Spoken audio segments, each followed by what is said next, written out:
ஒரு புதிருக்கான விடையை கண்டுபிடிக்கிறது மூலமா இந்த விதை பெரிய காட்டையே உருவாக்க போகுது. அது என்னன்னு நீங்களும் என் கூட சேர்ந்து கண்டுபிடிங்க.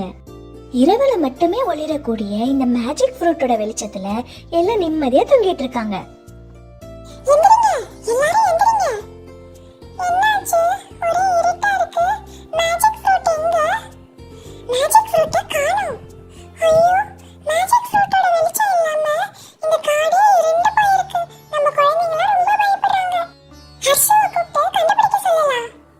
இதோ வந்துட்டேன்.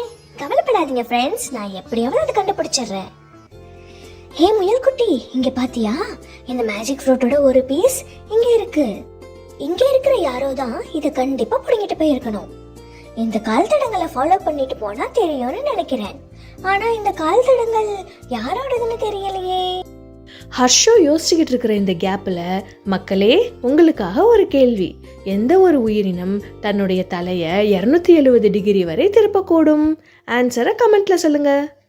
சரி சரி, இப்ப கதைக்குள்ள போவோம். அங்க இருக்கிற பேசும் மரத்துக்கிட்ட கேட்போம், மேஜிக் ஃப்ரூட்டை பத்தி தெரியுமான்னு. வாங்க, மேஜிக் ஃப்ரூட்டை பத்தி தெரிஞ்சுக்கணுமா? அப்ப என்னோட புதிருக்கு பதில சொல்லுங்க. அது உருவத்தில் பெரியது, உடல் முழுவதும் அடர்த்தியான ரோமங்களை கொண்டது, தேனை விரும்பி சாப்பிடக்கூடியது. அது யார்?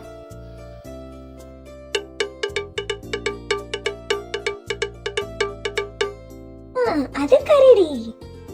கரடிதான் சரியான பதில். அந்த கரடி கிட்டதான் அந்த மேஜிக் ஃப்ரூட் இருக்கு. இந்த குகைக்குள்ளதான் கரடி உருன்னு கத்துற சத்தம் கேக்குது. கரடியாரே, கரடியாரே, நீங்க அந்த மேஜிக் ஃப்ரூட்டை எடுத்துட்டு வந்துட்டீங்களா? ஆமா, நான் தான் அந்த மேஜிக் ஃப்ரூட்டை எடுத்துட்டு வந்துட்டேன். என் குழந்தைங்களுக்கு உடம்பு சரியில்லை, குகை ரொம்ப இருட்டா இருந்ததுனால மேலும் அவங்க பயந்துகிட்டு இருந்தாங்க, அதான் எடுத்துட்டு வந்துட்டேன். மன்னிச்சிருங்க. பரவாயில்ல கரடியாரே, நீங்க உங்க குழந்தைங்களுக்காக இந்த மேஜிக் ஃப்ரூட்டை இந்த குகைக்குள்ளேயே வச்சுக்கோங்க. எனக்கு இதுல இருந்து இந்த ஒரு விதை போதும். பாத்தீங்களா ஃப்ரெண்ட்ஸ், இந்த ஒரு விதையை வச்சு நான் நிறைய மேஜிக் ஃப்ரூட்ஸை உருவாக்க போறேன்.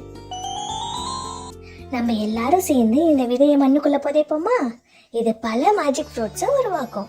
ஒரு மேஜிக் ஃப்ரூட் இருந்ததுனால தானே இந்த பிரச்சனை எல்லாம். இப்போ பல மேஜிக் ஃப்ரூட்ஸை உருவாக்கிட்டதுனால இந்த காடு முழுக்க இரவு நேரங்கள்ல ஜொலிக்க ஆரம்பிச்சிடும். தன்னுடைய தலைய 270 டிகிரிஸ் வரை திருப்பக்கூடிய ஒரே பறவை ஆந்தை. எல்லாரும் நம்மளால முடிஞ்ச அளவுக்கு விதை விதைப்போம், மரம் வளர்ப்போம், வளம் பெறுவோம்.